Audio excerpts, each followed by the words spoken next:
Hi, welcome to my channel and I am Pooja. இந்த வீடியோல tofu வச்சு எப்படி சிம்பிளா டிக்கா பண்றதுன்னு பார்க்கலாம். எஸ், இந்த ரெசிபி வந்து tofu tikka தான். இப்போ இந்த ரெசிபி எப்படி பண்றதுன்னு பார்க்கலாம். ஒரு பவுல்ல நான் இங்க 2 cups of tofu வந்து குட்டியா டைஸா கட் பண்ணி எடுத்துக்கறேன். நெக்ஸ்ட் இங்க நான் 1/2 cup green color capsicum, 1/2 cup yellow color capsicum, பின்ன ஒயிட் கலர் ஆனியன் வந்து 1/2 cup எடுத்துக்கிறேன். ஆப்வியஸ்லி ஒயிட் கலர் ஆனியன் நிறையா காரமாக இருக்காது, அதனால் நான் ஒயிட் ஆனியன் எடுத்துக்கிட்டேன். அதுக்கப்புறமா டொமேட்டோ வந்து ஒரு 1/2 cup நான் இங்கே ஆட் பண்ணிக்கிறேன்.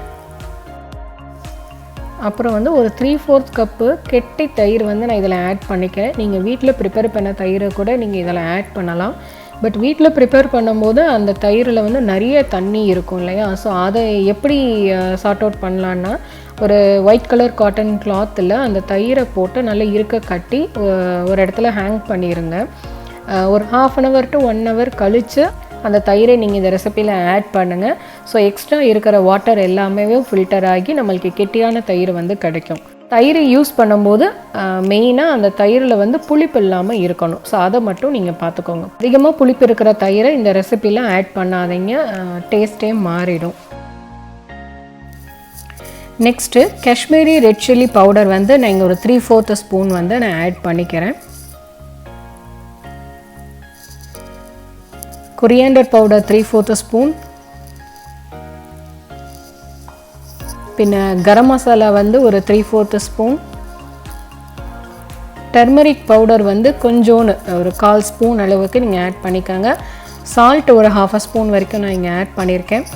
இது எல்லாமே 1 by 1 ஆட் பண்ணிவிட்டு நீங்கள் மெல்ல ஒரு ஸ்பூன் வச்சோ இல்லை கை வச்சோ ஜென்டலாக மிக்ஸ் பண்ணுங்கள்.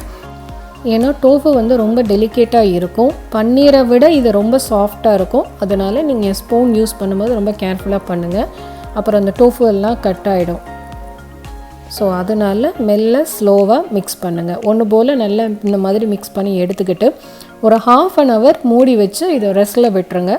அப்போ தான் நம்ம போட்டிருக்க அந்த காரம், உப்பு, அந்த தயிரில் இருக்க புளிப்பு எல்லாமே அந்த டோஃபுலையும் வெஜிடபிள்ஸ்லேயும் இன்ஃப்யூஸ் ஆகும். ஸோ அதனால் 1/2 hour அப்படியே ரெஸ்ட்டில் விட்டுருங்க.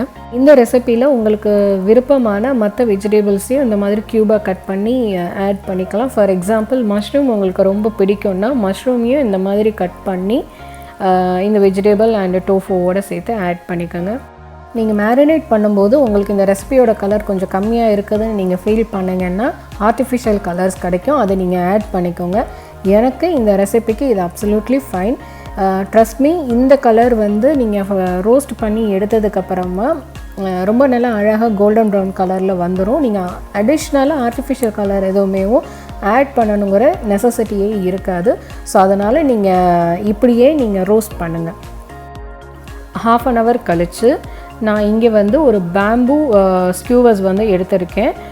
இதில் tofu, tomato, tofu, capsicum, onion, அந்த மாதிரி உங்களோட க்ரியேட்டிவிட்டிக்கு தகுந்த மாதிரி நீங்கள் மாற்றி மாற்றி வெஜிடபிள்ஸ் அண்ட் டோஃபுவை மாற்றி மாற்றி இந்த மாதிரி குத்தி வச்சுக்கோங்க.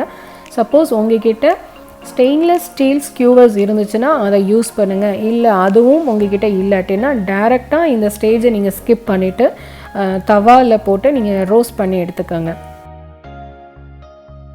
இந்த மாதிரி கலர்ஃபுல்லாக நீங்கள் அரேஞ்ச் பண்ணி ஸ்கியூவர்ஸ்லாம் எடுத்துக்கோங்க.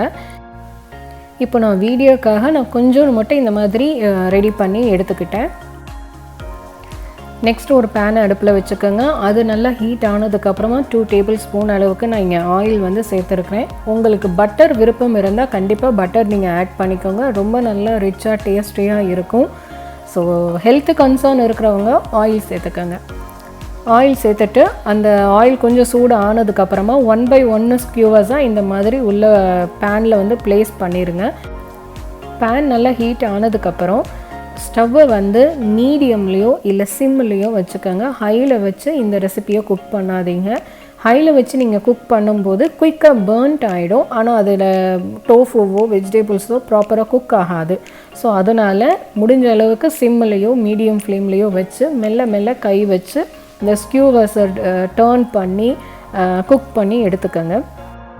வெறும் கையில் இப்படி ரொட்டேட் பண்ணி குக் பண்ணுறது கஷ்டமாக இருந்தால் கிச்சன் டாங்கெல்லாம் யூஸ் பண்ணி நீங்கள் அதை ரொட்டேட் பண்ணி மெல்ல மெதுவாக குக் பண்ணி எடுத்துக்கோங்க. சைட் பை சைடு இந்த ரெசிபிக்கு உங்களுக்கு ஆயில் கம்மியாகவோ பட்டர் கம்மியாகவோ ஃபீல் பண்ணிங்கன்னா 1 or 2 ஸ்பூன் நீங்கள் ஆட் பண்ணி மெல்ல ஈவனாக கோல்டன் ப்ரௌன் கலரில் நல்லா குக் பண்ணுங்கள். இந்த வுடன் ஸ்கியூவர்ஸ் வந்து நான் என்னோடய பேன் சைஸுக்கு தகுந்த மாதிரி கீழே பாட்டமில் வந்து கொஞ்சோன்னு கட் பண்ணியிருக்கேன். ஸோ ஆக்சுவலி இந்த ஸ்கியூவர்ஸ் இன்னும் நீளமாக இருக்கும். பட் அதே மாதிரி உங்களோட பேனுக்கு தகுந்த மாதிரி இந்த ஸ்கியூவர்ஸை பாட்டமில் கட் பண்ணி விடுங்க. இன்னும் 2 வந்து கொஞ்சம் ஷார்ப்பாக இருக்கும். அந்த எண்டு ஷார்ப்பாக இருந்தால் தான் நம்ம வெஜிடபிள்ஸோ இல்லை டோஃபோவோ குத்தும்போது ஈஸியாக ஸ்மூத்தாக உள்ளே போகும். ஸோ அதனால் பாட்டமில் இந்த மாதிரி கொஞ்சோன்னு கேப் விட்டு நம்ம கை பிடிக்கிற அளவுக்கு இந்த ஸ்கியூவர்ஸ் வந்து கேப் விட்டுட்டு பேலன்ஸை வந்து கட் பண்ணி எடுத்துக்கோங்க. ஸோ இந்த ரெசிபி வந்து ஃபுல்லாக முடிஞ்சிருச்சு. இனி இதை பிளேட்டிங் பண்ணி சர்வ் பண்ண வேண்டியது மட்டும்தான் பாக்கி. சேம் ரெசிபியை நீங்களும் உங்கள் வீட்டில் ட்ரை பண்ணி பார்த்து உங்களோட ஃபீட்பேக்கை கமெண்டில் கொடுங்க. அண்ட் இந்த ரெசிப்பியில் நான் யூஸ் பண்ண எல்லா இன்க்ரீடியன்ஸையும் டிஸ்கிரிப்ஷனில் நான் மென்ஷன் பண்ணியிருக்கேன். உங்களுக்கு டவுட் ஏதாச்சும் இருந்துச்சுன்னா அங்கே போய் நீங்கள் பார்த்து தெரிஞ்சுக்கோங்க. Enjoy the recipe with your family. Thanks for வாட்சிங்.